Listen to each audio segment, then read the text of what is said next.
Nisi abundaverim si silvestra plus quam scribarum ere fariseorum non intrabitis in regnum celorum.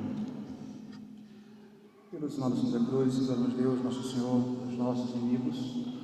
Em nome do Pai, do Filho e do Espírito Santo.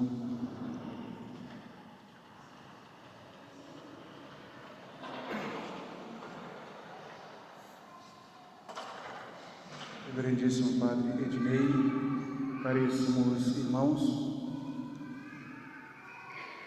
se a vossa justiça não for maior do que a dos fariseus e dos escribas, não entrareis no reino dos céus. Hoje celebramos o 5º domingo depois de Pentecostes e a Igreja nos apresenta o tema da caridade cristã. São Pedro, que nos falou na primeira leitura, na epístola de hoje, nos dirige as recomendações para a união de uma verdadeira comunidade na caridade, na concórdia e na paz, condição necessária para a felicidade presente e, sobretudo, para a felicidade futura. Deve ser essa caridade mantida a todo custo. Não basta, portanto, caríssimos irmãos, em nosso meio, a extinção do cisma e da heresia, nem a repressão das paixões da ira ou do amargo ciúme. É necessário que tenhamos no coração um amor eficaz, obsequioso, perseverante, que verdadeiramente reine e harmonize, como convém, alma e coração. É necessário que esta caridade transborde, mostrando-nos o próprio Deus em nossos irmãos. Faz verdadeiramente nossas almas, faz verdadeiramente nossas as suas ditas e desditas. Pela caridade participamos da felicidade do próximo. Pela caridade também tomamos as dores do próximo. Pela caridade, nós, como vai dizer nosso Senhor, seremos reconhecidos como de fato seus discípulos. Já no Evangelho, nosso Senhor nos dá uma advertência. Jesus declarou que não veio condenar ou destruir a lei, mas sim restaurar contra os escribas e contra os fariseus. Veio dar à lei o seu verdadeiro sentido. Hoje, Jesus nos diz que se a nossa caridade, a nossa justiça não for maior do que aquela praticada pelos fariseus e escribas da sua época, nós não entraremos no reino dos céus. A lei antiga de Moisés, escrita para o povo ainda infantil e rude, fulminava os atos e os hábitos exteriores, porque fazia parte da didática de Deus conduzir o povo assim ao seu ensinamento, partindo da dureza da disciplina do Antigo Testamento, à caridade, ao amor fraterno, instaurado por nosso Senhor no Novo Testamento. A nova lei de Jesus, dada aos homens espiritualmente mais desenvolvidos, fulmina mais o interior. Nosso Senhor olha mais para dentro de nós e só leva em consideração o nosso exterior na medida em que ele é um eco daquilo que está no interior. Por isso, tantas vezes, nós falamos aqui da importância do nosso exterior, mas enquanto eco daquilo que está em nosso coração. As mulheres bem vestidas, véu na cabeça, os homens vestidos com modéstia, com pudor, mas se isso não for um reflexo do que nós trazemos no nosso coração, é apenas uma casca e perde o valor.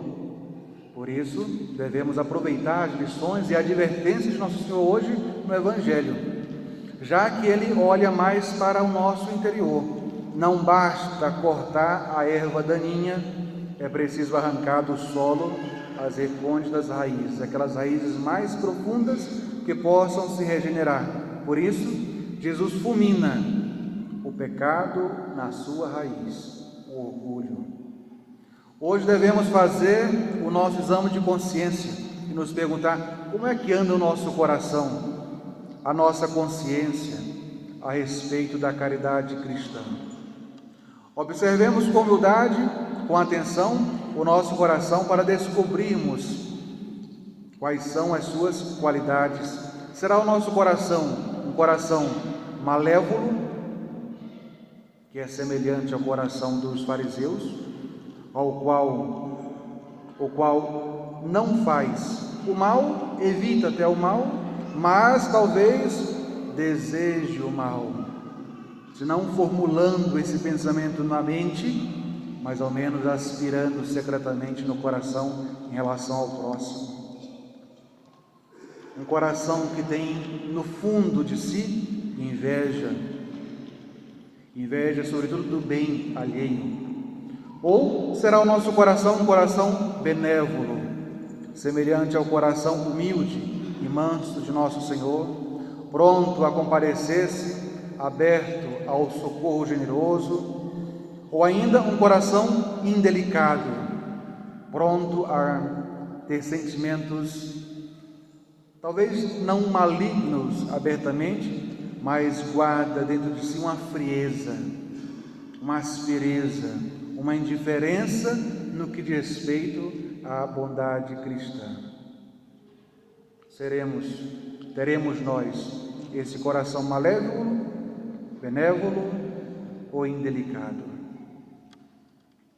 O coração malévolo é aquele que toma para si como um mal o bem que acontece com o próximo, como se o bem que o próximo alcança fosse nos prejudicar. Em outras palavras, é a verdadeira inveja. É aquele que faz para si uma humilhação.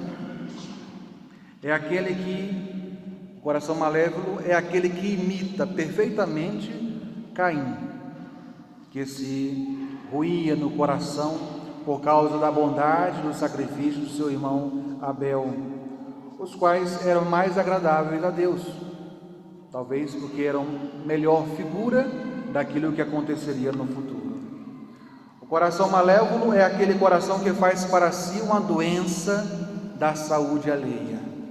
É aquele que faz para si uma humilhação dos louvores feito ao próximo.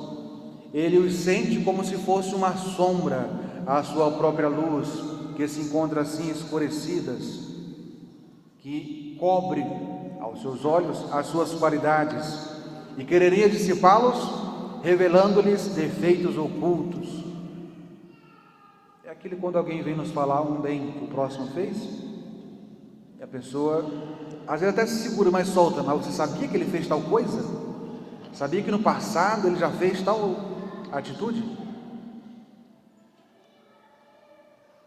É aquele coração que imagina que a luz irradiada pelas boas obras do próximo sempre lhe faz sombras. Esse é um coração malévolo. É aquele que se sente alegre quando sobrevém algum mal ao próximo, pode até lamentar exteriormente com palavras o mal do próximo, mas no tom da sua voz sempre deixa escapar o maligno prazer que sente dentro de si. Aos olhos de quem tem um coração malévolo, as virtudes do próximo assumem um aspecto odioso do vício.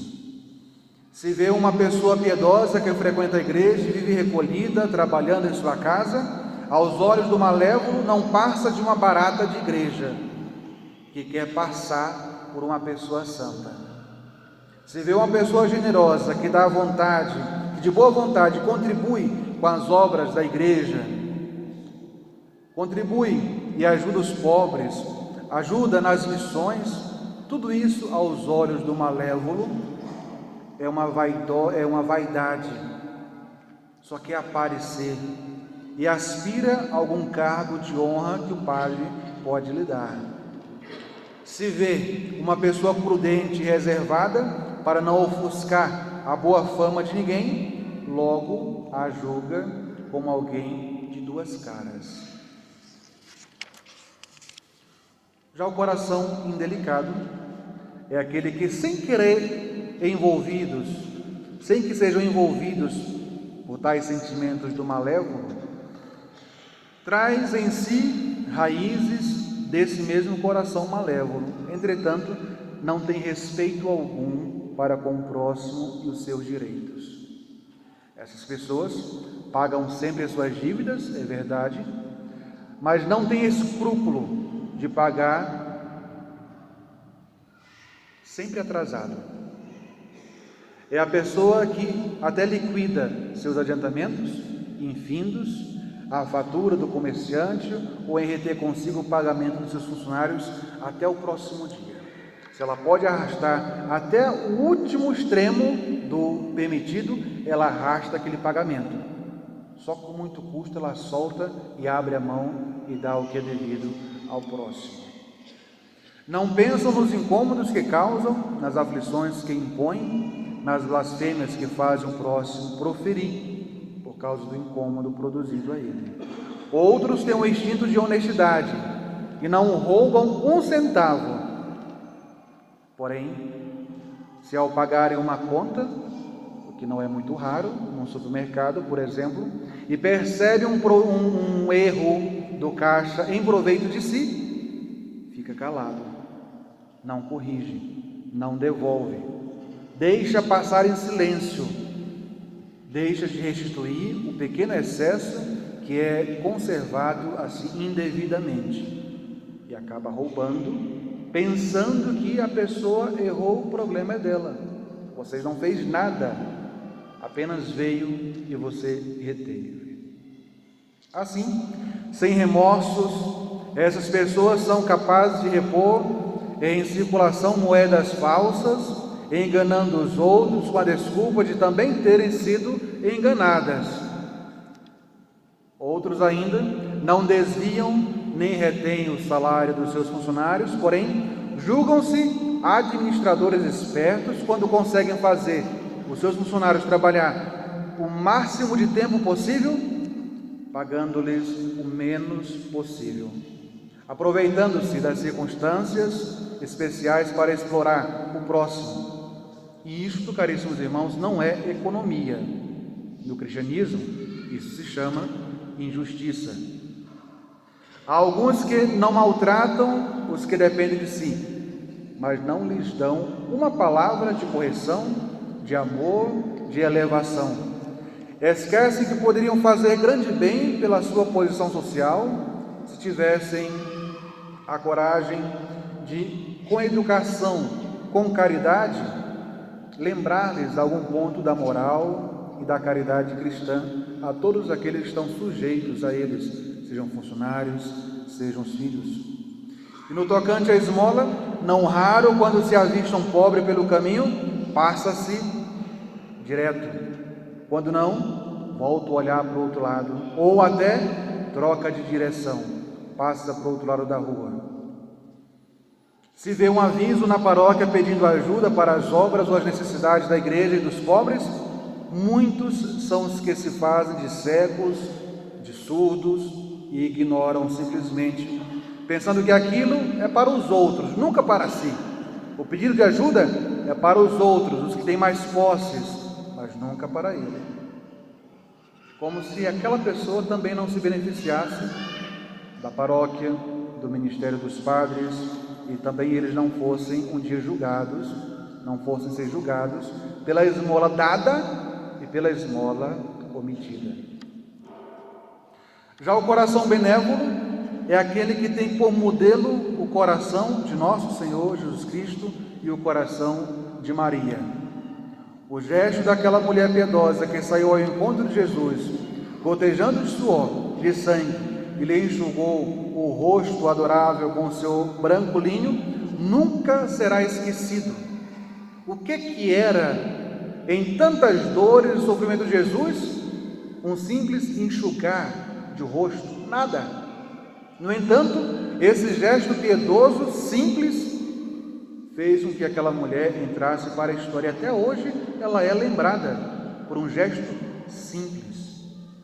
Assim, a justiça delicada, a fina caridade com que os corações benévolos tratam e consolam o próximo, nunca será esquecida por nosso Senhor, como não foi esquecida aquela mulher, pois nosso Senhor deixou gravado na sua toalha, no seu lenço, a Santa Face.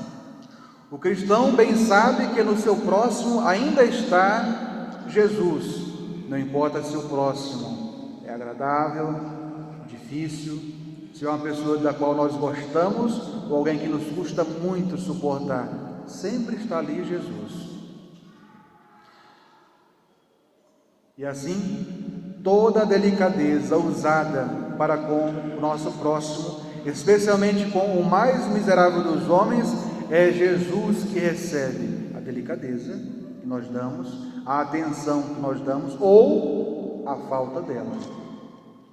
Duas coisas sabe fazer o coração benévolo para conservar a paz, para difundir a alegria no meio do próximo. Primeiro, sabe suportar, desculpar, aceitar de boa mente e quase com alegria todos os contrastes que dependem da diversidade de caráteres.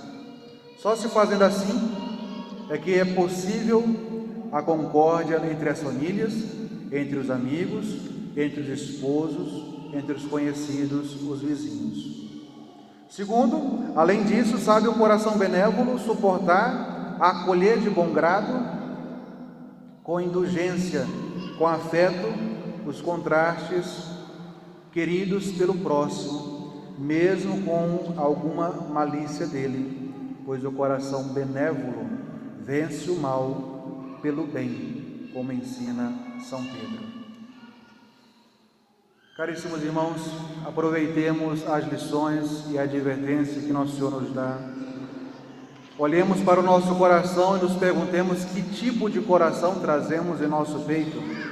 Se por acaso o nosso coração se assemelha mais ao coração malévolo ou ao coração indelicado, busquemos olhar mais a partir de hoje para o coração de Jesus e Maria, a fim de aprender as virtudes, os sentimentos que devemos trazer no nosso coração, a fim de convertê-lo em benévolo, em coração imitador do coração de Jesus e de Maria. Se quisermos que a nossa vida seja mais fácil e alegre, devemos aprender a curvar-nos com caridade cristã para o peso de nossos irmãos. Assim, a nossa própria cruz parecerá se tornar mais leve e suportável. E nessa missão, que Deus nos ajude. Em nome do Pai, do Filho e do Espírito Santo. Amém.